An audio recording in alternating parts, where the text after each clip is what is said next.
Bienvenido a Hackeando la Salud, un lugar donde discutimos ciencia y herramientas basadas en ciencia para optimizar la salud y el rendimiento en el día a día. Hola, en este episodio vamos a contarte qué relación existe entre la microbiota y el cáncer. Y en este episodio en concreto te solicito que te prepares porque va a ser quizá más cercano a una masterclass que más cercano a un episodio de podcast. Así que espero que te guste mucho y que lo disfrutes y que aprendas sobre todo. Como siempre, en este episodio vamos a verlo por secciones. Vamos a ver una introducción, vamos a ver qué rol hay entre los microbios y la carcinogénesis, vamos a ver qué son los oncomicrobios, vamos a ver qué papel tiene el sistema inmunitario con los microorganismos y el cáncer, vamos a ver qué tiene que ver el metabolismo con los microorganismos y el cáncer, vamos a ver qué es la bacterioterapia y si sirve contra el cáncer, y vamos a hacer unas conclusiones o una discusión de todos estos datos que vamos a ver, ¿vale? Bien, empezando por lo primordial, para las personas que no sepan lo que es ni siquiera el término de microbiota, ¿vale? Hay que entender que nosotros, como seres vivos, como seres simbiontes, vivimos con una cantidad inmensa de microorganismos en la gran mayoría de los tejidos, ¿vale? En la piel, en la boca, en el intestino, incluso en tejido muscular, en tejido cardíaco, en tejido nervioso, por lo cual convivimos con ellos, ¿vale? Las desregulaciones en estos microorganismos participan en la génesis de la patología y al revés, los daños en los tejidos desregulan la estabilidad de estos microorganismos. Por lo tanto, la microbiota es el conjunto de estos microorganismos que habitan en nuestro cuerpo y que tienen relación positiva con nuestras células, ¿vale? Solamente su desregulación se asocia con la enfermedad. ¿Por qué se estudian estas bacterias, virus, hongos, estos microorganismos en cáncer? Esa es la pregunta realmente que hay que hacerse. Bueno, antaño se creía que el cáncer era una patología donde solamente influían la genética y el ambiente, ¿vale? Pero sin embargo, aquí falta un tercer pilar, y son los microorganismos, porque nunca se han tenido en cuenta. Y es que los microorganismos están implicados en el 20% de las neoplasias. En el 20% de forma directa y evidente. Obviamente están implicados en el 100% de las neoplasias, porque se genere donde se genere el cáncer, habrá microorganismos asociados que se beneficien o que sufran las repercusiones del daño o el cambio metabólico de esa célula. Por lo cual, directamente que se detecte como los microorganismos como protagonistas fundamentales del cáncer en el 20% de todas las neoplasias. Indirectamente en el 100%. Y es que de este 20%, los microorganismos presentes, por ejemplo, en las mucosas, por ejemplo, en la mucosa intestinal o en la mucosa bucal, pueden formar parte del metabolismo tumoral. Y por otro lado, los microorganismos intratumorales, los que están en los tejidos concretos afectados, pueden afectar al crecimiento y la diseminación del cáncer, ¿vale? Por eso es muy importante tener en cuenta que es otra pieza más del puzzle en patología oncológica. Y es que esta microbiota o estos microorganismos nos ayudan a desintoxicarnos, entre comillas, de sustancias que vienen asociadas a los alimentos, asociadas a lo que ingerimos por vía oral. Por lo cual, gracias a ellos y gracias a que ellos metabolizan también algunas de estas toxinas, algunos de estos antinutrientes, son capaces de regular a la baja la inflamación asociada que pudiese haber si no se gestionan estas sustancias tóxicas por parte de estas bacterias, de estos hongos, de estos virus. Por lo cual participan también manteniendo el equilibrio en el crecimiento y la proliferación de las células del huésped, ¿vale? Es importante. Los microorganismos interactúan directamente con nuestras células de cualquier parte del cuerpo, teniendo acciones compartidas, teniendo acciones duales. Por lo cual, si para X funciones hacen falta dos protagonistas y uno de ellos cae, normalmente la función dada por esos dos individuos, en este caso células y microorganismos, se deteriora, ¿vale? Por eso es importante saber que no todo es función celular, sino que también hay otros protagonistas que están empezando a resaltar en el mundo científico. Por lo cual, ¿De qué forma pueden estos microorganismos o estos microorganismos patógenos, en el caso del cáncer, afectar a la carcinogénesis? Es decir, afectar a la formación del cáncer. Bueno, pues primeramente son capaces de alterar el equilibrio de la proliferación y la muerte celular. Cuando hablamos de proliferación, que a lo mejor suena una palabra muy rara, la proliferación es el crecimiento, es la duplicación, es la multiplicación de las células. Por lo cual, si estos patógenos o estos microorganismos que se aprovechan del tejido, dañado para quizá modificar el comportamiento celular y aumentar la probabilidad de que se convierta esa célula sana en una célula tumoral, es que son capaces y es que participan en la multiplicación y en la muerte celular de las células, ¿vale? Como sabéis, una de las señas del cáncer es el hecho de que tienen una multiplicación excesiva, donde la muerte celular o los procesos de apoptosis están inhibidos, ¿vale? Punto número 2. Los microorganismos patógenos que pueden participar en la carcinogénesis son capaces de guiar la función del sistema inmune, ¿vale? Del sistema inmunitario, perdón. Por lo cual tienen la capacidad de tanto estimular como silenciar algunas respuestas inmunitarias que podrían venir bien o mal en diferentes contextos tumorales. Y 3, influyen en el metabolismo, en los alimentos y en el uso de diferentes principios activos, y obviamente también en la génesis. Por lo tanto, tienen un rol muy completo asociado a la generación o a la prevención del cáncer. Y es que de los billones de microorganismos, billones, trillones, creo que aquí me he quedado corto, que existen en la Tierra, solo están, digamos, designados como cancerígenos 10. O sea, de la totalidad de microorganismos que existen en el planeta Tierra, solo 10 están catalogados como microorganismos procancerígenos. Microorganismos que tienen la capacidad de inducir un cambio metabólico en células sanas, ¿vale? Y es que estos microorganismos pueden utilizar el entorno tumoral como nicho nutricional, es decir, las estructuras dañadas en un tejido tumoral, las sustancias que se secretan de forma anormal en un tejido tumoral, esas bacterias o esos virus o esos hongos lo aprovechan para alimentarse y para sobrevivir, ¿vale? Al final, un microorganismo es un individuo que siempre quiere sobrevivir, pero es que no solamente quiere sobrevivir él, quiere que tú también sobrevivas, porque si tú te mueres y eres su nicho o eres su casa, él también va a morir, ¿vale? Por lo cual, muchas veces interiorizamos que los sobrecrecimientos patógenos son nocivos para la salud, y lo son porque de forma secundaria nos dan repercusiones, pero cuando empezamos a estudiar por qué ha sobrecrecido ese microorganismo, nos damos cuenta que está ayudándonos o está paliando los daños asociados que pueden haber por otras razones, ¿vale? Un ejemplo muy simple, y siempre lo digo, es Candida albicans, uno de los hongos que se asocia con las infecciones urinarias. Todo el mundo pone a Candida albicans como la enemiga número 1, y todo el mundo le echa las culpas, y metemos fungicidas, y metemos compuestos que eliminan a un gran volumen de microorganismos, pero después te das cuenta que Candida albicans tiene una capacidad muy grande de acumular toxinas. Por lo cual, quizás Candida albicans esté en las mujeres con cistitis repetitiva, protegiendo a sus células de tanta cantidad de toxinas que se están generando de forma endógena o que se están ingiriendo de forma exógena. Por lo cual, aunque la intervención sea contra el hongo, hay que ver la salud global de esa persona, porque si no tuviese esos altos niveles de toxicidad, no hubiese tenido un sobrecrecimiento fúngico en este caso, ¿vale? Por lo cual, vamos a intentar siempre poner las cosas en contexto y no ver protagonistas de una película de acción.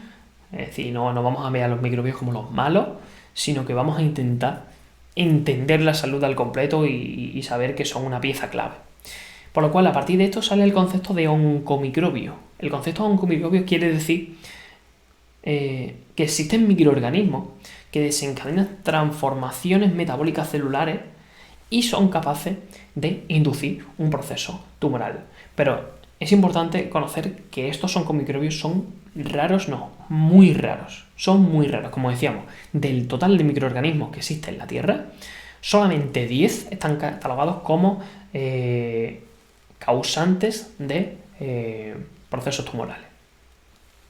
Por poner un ejemplo, los oncovirus.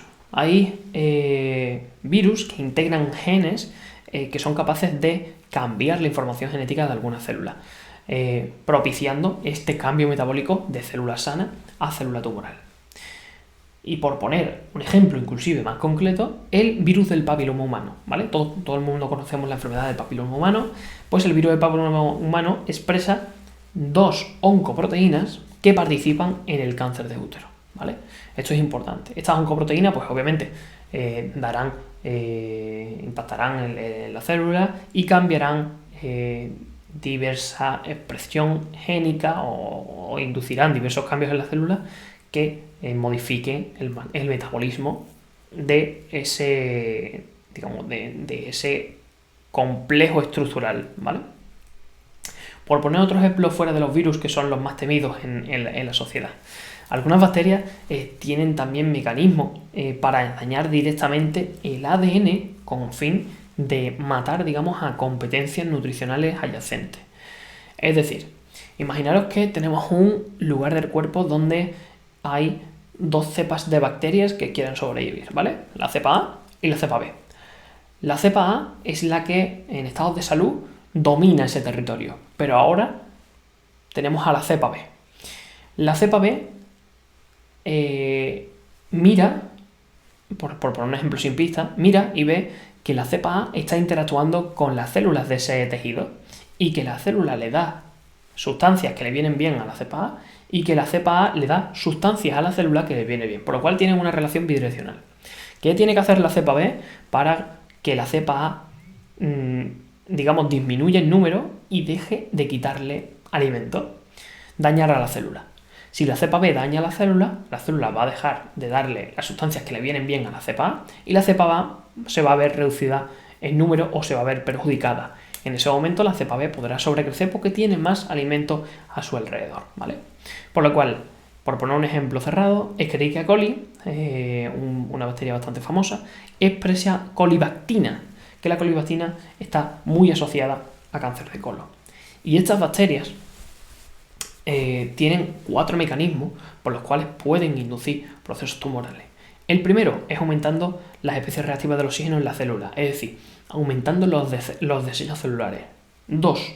Alterando la permeabilidad intestinal, es decir, alterando los procesos de selección de sustancias del medio externo al medio interno, pudiendo pasar más compuestos tóxicos del externo al interno. 3. Haciendo daño directamente a la doble hélice del ADN. Y 4. Iniciando señalizaciones proinflamatorias o activaciones del sistema inmunitario y provocando, por ejemplo, reacciones autoinmunitarias. Por tanto, vemos o podemos ser partícipes de que la estabilidad microbiológica es fundamental tanto en la salud como en procesos oncológicos. Pero vamos a ver qué relación tiene el sistema inmunitario en todo esto. Y es que, como hemos visto, las barreras superficiales, las barreras de nuestro cuerpo que separan lo de afuera con lo de dentro, como puede ser la mucosa bucal, como puede ser la mucosa intestinal, como puede ser la mucosa nasal, son indispensables para la salud del sujeto. Y es que estas barreras no simplemente están estructuralmente organizadas por células y por capa de moco, sino que también tiene un arsenal de microorganismos bastante grande, ¿vale? Cuando existen alteraciones entre las comunicaciones funcionales entre estos microorganismos y estas células de las mucosas, existe lo que se llama o lo que nosotros denominamos una ruptura de barreras, la cual da lugar a procesos inflamatorios, tanto agudos como crónicos, y donde se desarrolla un entorno más permisivo para el desarrollo de tumores. ¿Por qué? Porque la cantidad de toxinas, la cantidad de antígenos que pueden pasar, es mucho más grande porque falla la regulación. Falla la regulación celular y microbiana de los compuestos que están fuera a los que están dentro de nuestro organismo. En estos contextos, ¿qué se da? En estos contextos se dan un mayor volumen de especies reactivas del oxígeno, de desechos celulares, de especies reactivas en nitrógeno, también de desechos celulares, de citoquinas o comunicadores celulares, que lo que contribuyen es al aumento y la diseminación o la expansión del tumor. Y vemos como que el contexto es mucho peor, ¿no? Se entabla un contexto de inflamación crónica a bajo grado o de inflamación aguda que puede también impactar en el cambio metabólico de estas células. Por tanto, tanto en tejido tumoral como los microorganismos per se pueden activar algunos receptores que se llaman receptores tipo TOL, que son receptores que están ahí para darle información al sistema inmunitario si actuar o no actuar, ¿vale? En estos casos, con la activación de los receptores tipo TOL, se forman bucles inflamatorios constantes donde nunca dejamos o nunca se deja de resolver el daño tisular que hay en cualquier nicho del organismo. Y esto se da orquestado por un comunicador celular que está, estipulado como el mediador de la inflamación por excelencia, que es el NF-kappa-beta, ¿vale? Por lo cual, un arsenal de comunicadores celulares como, por ejemplo, la interleuquina 23, la interleuquina 17, la interleuquina 6, el factor de necrosis tumoral, los receptores del factor de necrosis tumoral, el STAT3, lo que propicia es una activación o un bucle de activación del sistema inmunitario innato y el sistema inmunitario adaptativo que provoca una inflamación cronificada, y que propicia que los microorganismos de este nicho se tengan que adaptar al nuevo entorno lleno de comunicadores celulares por parte del sistema inmunitario, a compuestos vasodilatadores, etc. Por lo cual, como estos microorganismos se tienen que adaptar a un entorno inflamado, digamos que estas bacterias, estos hongos, estos virus, la forma que tienen de adaptarse es generando componentes que puedan, uno, o bien suprimir la tumorogénesis que se está empezando a gestionar en ese contexto inflamatorio, o dos, acelerar la tumorogénesis. ¿De qué va a depender esto? Va a depender del equilibrio microbiano que se dé, el equilibrio microbiano que se tenga, en este momento de inflamación crónica, ¿no? O digamos el equilibrio microbiano que esté en el sujeto en todo el proceso de génesis del tumor, ¿vale? Por lo cual, estas dos acciones de o bien secretar componentes que apoyen la tumorogénesis o bien componentes que supriman la tumorogénesis estará dado por la excreción de metabolitos, ¿vale? Por la excreción de sustancias por parte de los microorganismos. Por lo cual, a nivel metabólico, ya hemos visto a nivel inmunitario, a nivel metabólico, es importante que entendamos que el metabolismo celular alterado, ¿vale? Que sufren estas células que se convierten de sana a tumoral, es la causa principal de la carcinogénesis, ¿vale? Esto hay que tenerlo siempre en la cabeza. Y vemos cómo tanto metabolitos que pueden ser secretados por nuestras células o por los microorganismos, como los cometabolitos, que son la misma sustancia que puede estar secretada por nuestras células o por nuestros microorganismos, influyen en este entorno inflamatorio. ¿Esto qué quiere decir? Vale, pues esto quiere decir que a través de aspectos, por ejemplo, que nosotros ingerimos, o de sustancias que nosotros ingerimos, como puede ser la fibra, la grasa, el etanol, que no deberíamos de consumirlo, que es el alcohol, o los fitoestrógenos, estas bacterias pueden coger, estas sustancias y generar unos metabolitos o convertirlos en otras sustancias que pueden ser positivas o negativas para el cáncer. Y eso es lo que vamos a analizar ahora. ¿Qué rol tiene, por ejemplo, que las bacterias cojan la fibra en procesos tumorales, ¿vale? Cuando nosotros consumimos fibra o cuando el paciente con un proceso tumoral consume fibra, normalmente lo que hacen algunas bacterias es utilizar esa fibra para convertirla en ácidos grasos de cadena corta, ¿vale? Esos ácidos grasos de cadena corta van a hacer diana en unos receptores intestinales que se llaman receptores GPR109A, ¿vale? Y estos receptores van a activar respuestas inmunitarias de generación de células reguladoras de la inflamación, ¿vale? Por lo cual se van a promover efectos antiinflamatorios y va a haber un apoyo a la inflamación intratumoral. Por lo cual el consumo de fibra en cualquier persona es beneficioso, en procesos tumorales aún más. Y es que también estos ácidos grasos de cadena corta son capaces de modular la expresión de genes que pueden ser tumorales,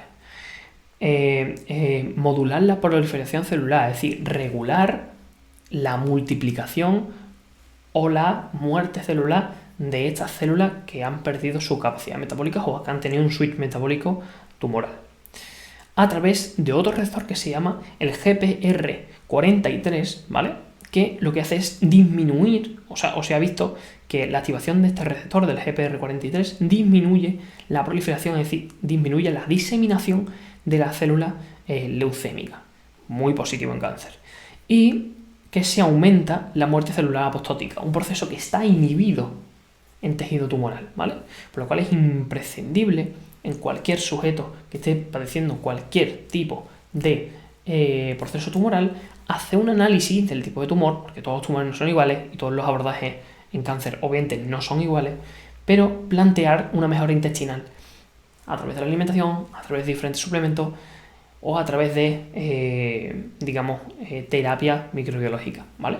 Por lo cual es importante que sepamos que no solamente nos tenemos que quedar en intervenciones de radioterapia o de quimioterapia, sino que hay que pensar en todo el cuerpo, porque si no nos vamos a quedar haciendo una intervención que esté por debajo de las demandas que nos está reclamando este paciente que está sufriendo este proceso tumoral. Y por último, se ha visto que quizás el exceso de grasa saturada en personas con procesos tumorales puede ser, un potenciador del riesgo de cáncer. Y por último, ya para terminar, vamos a hablar de la bacterioterapia en cáncer, ¿vale? Algo que es muy interesante. Hay una línea que estudia la inmunoterapia, ¿vale? La inmunoterapia se basa en las antiguas vacunas, en introducir bacterias muertas para generar una respuesta inmunitaria, ¿vale? Esto se ha utilizado durante muchos años para, a lo mejor, crisis de infecciones poblacionales y nos ha ido bastante bien, ¿vale? No las vacunas de hoy, sí, sino las antiguas, las de meter una bacteria o un grupo de bacterias muertas y que nuestro sistema inmunitario genere adaptaciones frente a ese volumen de microorganismos muertos, pero el sistema inmunitario no sabe que está muerto. Por lo tanto, esa es la base de la inmunoterapia, pero es que aquí estamos a un punto más allá. Y es que, ¿qué ocurre cuando metemos bacterias vivas en un tejido tumoral? En esto consiste la bacterioterapia. Conseguimos también una respuesta inmunitaria. Se ha visto que hay un bacilo o una bacteria en concreto que se llama bacilo de Calmette-Guerin, que cuando es inoculado en cáncer de vejiga es capaz de generar respuestas inmunitarias que van en pro a la resolución de ese cáncer. Es decir, que la inclusión de bacterias vivas en el tejido tumoral puede ser capaz de eliminar el tejido tumoral a consecuencia de una activación del sistema inmunitario, pero en concreto de las células NK, las natural killer, que son capaces de matar o de propiciar la muerte de estas células tumorales que han perdido su capacidad metabólica, ¿vale? O que han cambiado su capacidad metabólica. Por tanto, lo único, o el efecto contraindicado que se ha visto y que se está estudiando obviamente, es que a mayor progresión del cáncer de vejiga, menor efectividad tiene la administración de estas células vivas. Por lo cual la bacterioterapia es una de las nuevas líneas de abordaje terapéutico más interesantes que puede haber en este tema de la investigación contra el cáncer, ¿vale? Esta bacteria no sirve para todo tipo de cáncer, es una investigación temprana, pero está muy bien que sepamos que hay otras formas menos invasiva, quizá de ver la resolución de esta compleja patología, ¿vale? Por lo cual, como conclusiones, vemos que los microorganismos y la salud general son uno. No se puede interiorizar ningún abordaje de ninguna patología sin echarle un ojo a cómo está el entorno microbiológico general, a cómo podemos mejorarlo, a cómo podemos sacarle partido a todos esos beneficios que hay, por ejemplo, con la génesis de ácidos grasos de cadena corta, con la estimulación de diferentes receptores que dan respuestas tolerogénicas o respuestas antiinflamatorias. Vamos a ir un paso más allá. Estamos en el siglo XXI, estamos en 2022. Vamos a intentar sumergirnos en la investigación y sacar las máximas estrategias posibles para que las personas que por desgracia sufren estas condiciones puedan tener un cambio de vida y puedan tener la máxima calidad clínica o la máxima atención clínica, ya que estos momentos son bastante duros a nivel emocional. Así que nada, espero que te haya gustado este capítulo. Creo que se ha hecho bastante largo, lo siento, pero era prácticamente una masterclass. Y espero que te haya gustado mucho, que si tienes algún sanitario o alguna persona que creas que puede estar interesada en este tema, que le pases este episodio. Y nada, te deseo que tengas un genial día y nos vemos en el próximo capítulo.